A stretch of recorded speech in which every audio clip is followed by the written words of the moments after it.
بسم اللہ الرحمن الرحیم۔ اعوذ باللہ من الشیطان الرجیم، بسم اللہ الرحمن الرحیم۔ کتاب شرح باب ہادی عشر، سبق نمبر 70، فصل ششم، امامت کے حوالے سے پانچویں گفتگو، اور وہ یہ کہ امام کے لیے منصوص من اللہ ہونا ضروری ہے۔ قال الثالث الامام یجب ان یکون منصوصا علیہ لأن العصمة من الأمور الباطنة التي لا يعلمها إلا الله تعالى، فلا بد من نص من يعلم عصمته عليه أو ظهور معجزة على يده تدل على صدقه۔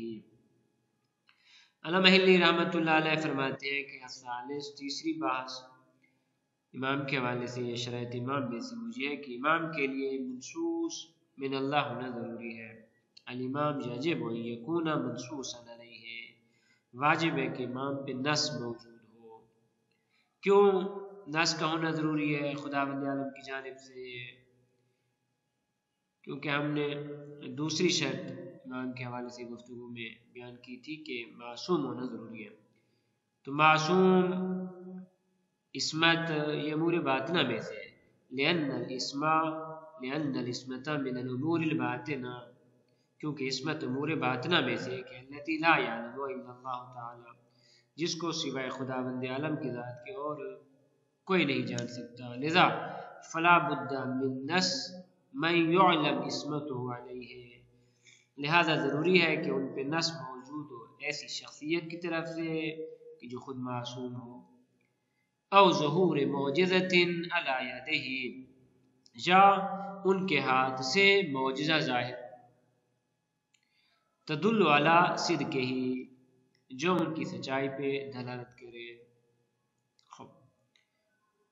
اقول، علامہ فاضل مقداد رحمۃ اللہ علیہ فرماتے ہیں ھذہ اشارۃ الی طریق تعیین الامام، فرماتے ہیں یہاں سے جو بات شروع کی جناب علامہ محلی رحمۃ اللہ علیہ نے، وہ یہ کہ امام کی تعیین کیسے کی جائے گی، آیا امام کا بنانا اللہ پہ یا لوگوں پہ فرض ہے؟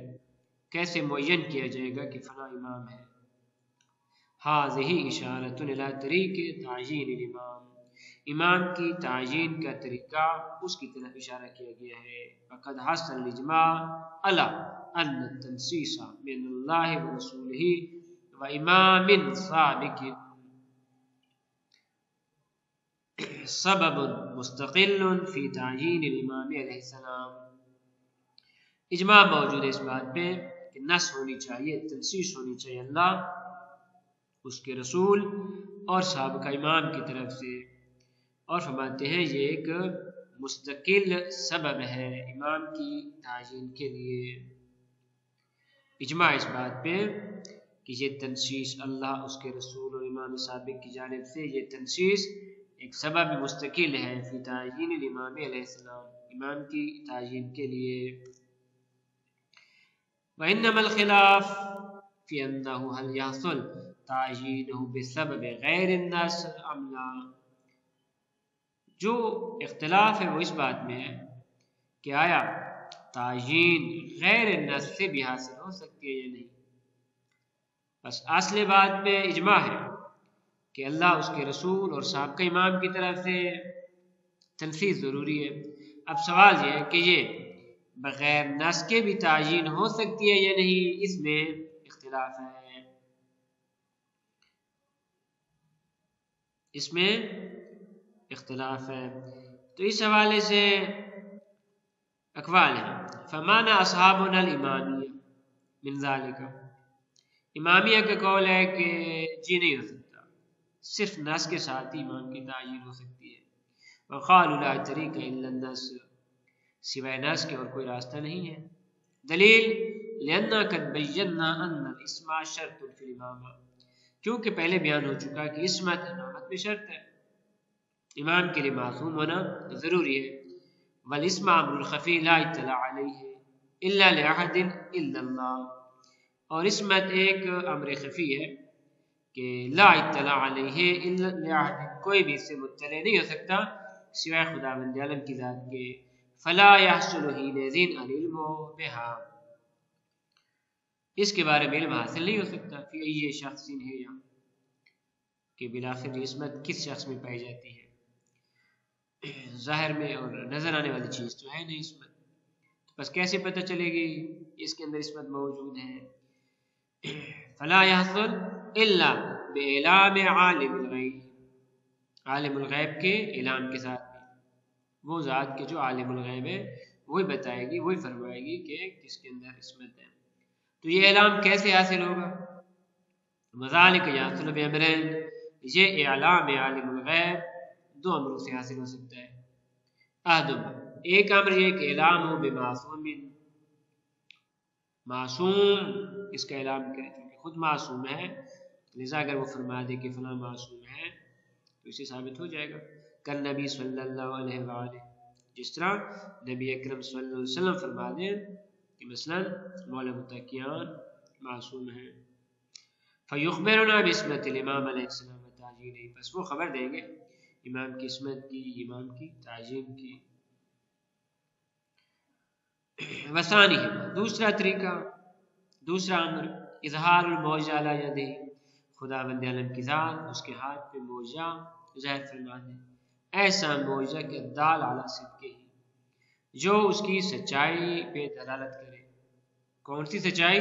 فی ادعاہ الامامہ، کہ اس نے جو امامت کا دعویٰ کیا ہے اس دعوے میں وہ سچے ہیں، خداوند عالم کی ذات اس کے ہاتھ پہ معجزہ ظاہر کر دے تو اس سے ان کا معصوم ہونا، ان کی عصمت ظاہر ہو جائے گی۔ فلا يحصل حينئذ العلم بها في شخص ہے، جی وہ حساب کا عبارت ہے یہاں تک۔ وثانیہ اظہار المعجزہ علی ید دال علی صدقہ فی ادعاء الامام، کہ معجزہ ظاہر کیا جائے ان کے ہاتھ پہ کہ جو دلالت کرے اس پہ کہ انہوں نے جو دعوی امامت کیا ہے وہ سچا دعویٰ ہے، جھوٹا نہیں ہے۔ یہ امامیہ کا عقیدہ ہے۔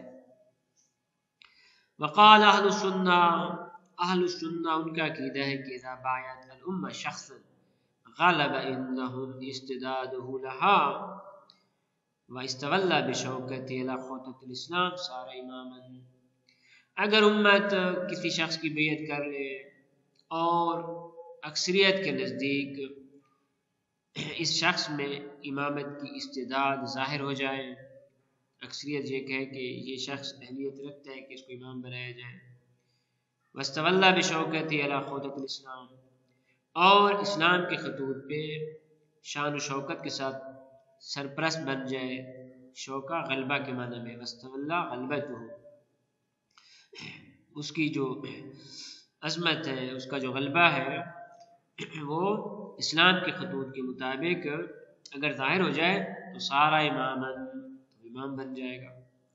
بس ان کے نزدیک اصلاً امام بنانا خدا کا کام ہی نہیں ہے، اور اس طرح ان کے نزدیک چونکہ امام کا معصوم ہونا ضروری نہیں، لہذا اپنی اس عقیدے کی بنیاد پہ ناس کی بھی ضرورت نہیں پڑے گی انہیں،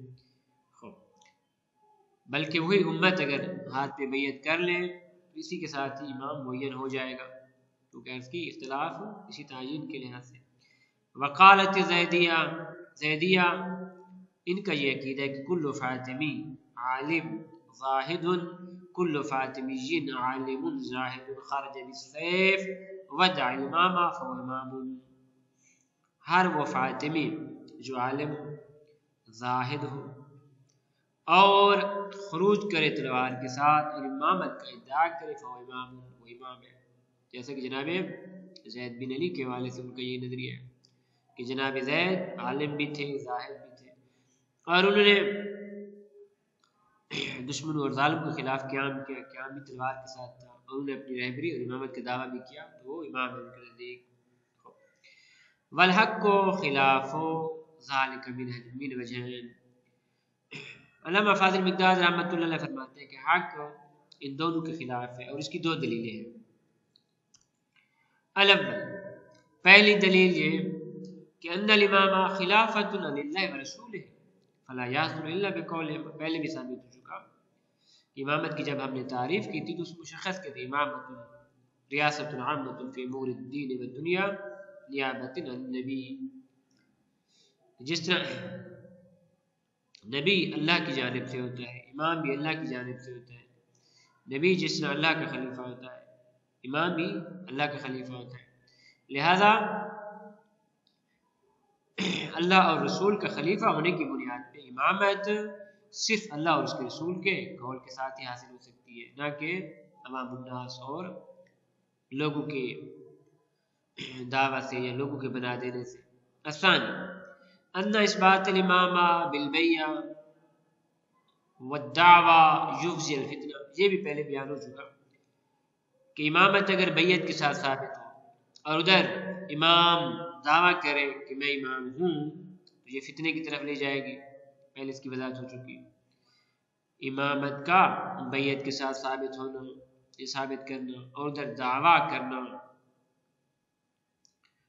کسی شخص کا کہ جی میں امام ہوں، یفضی الی الفتنہ، یہ پھر حرج و مرج کی طرف، فتنہ و فساد کی طرف لے جائے گا.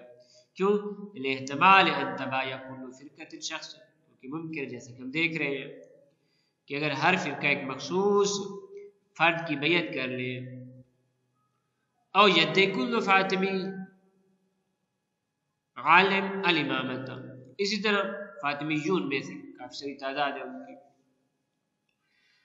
ان میں سے ہر ایک مثلا دعویٰ کر دے کہ عالم بھی ہیں ہم اور امامت کا دعویٰ کر دے. جس طرح اب بھی بعض علاقوں میں یہ سچویشن ہے، یہ کیفیت ہے. تو فیاقع التحارب والتجاذب، تو اس کے نتیجے میں کیا ہوگا؟ تحارب اور تجاذب. تحارب جنگ شروع ہو جائے گی، والتجاذب ہر ایک دوسرے کو اپنی طرف کھینچے گا، دوسرے کے فرقے کو اپنی طرف کھینچے گا. لہذا وہ حرج برج اور فتنہ و فساد پیدا ہو جائے گا. لہذا ٹوٹلی طور پہ باعث امامت النبوت خداوند عالم کی ذات نے اپنے ہاتھ میں ہی رکھی ہے. امام بنانا بھی اللہ کا کام ہے، نبی بنانا بھی اللہ کا کام ہے، اور پھر اس کا اظہار کرنا کس طریقے سے اس کے ہاتھ پہ معجزہ ظاہر فرمائیں گے، جو اپنی آیات شریفہ نازل کریں گے، جسے نبی اکرم صلی اللہ علیہ وسلم کے حوالے سے خداوند عالم نے ان کے لیے عرض کی تھی 10,000 کے آس پاس معجزے ظاہر فرمائے. اور امامت یہ بھی اللہ کی جانب سے، لہذا نبی اکرم صلی اللہ علیہ وسلم وہ بحیثیت معصوم ہونے کے، بحیثیت نبی ہونے کے ان کی خلافت کا اعلان کریں. اگلی بات میں انشاءاللہ بیان کرنے کی کوشش کی جائے گی مولوی متقیان کے حوالے سے کہ یہ پہلے امام ہے. تو اس حوالے سے ہمارے پاس کوئی نص موجود ہے یا نص موجود نہیں، تو یہ نص کس طریقے سے صلی اللہ علیہ محمد و اہل بیت الطیبین الطاہرین.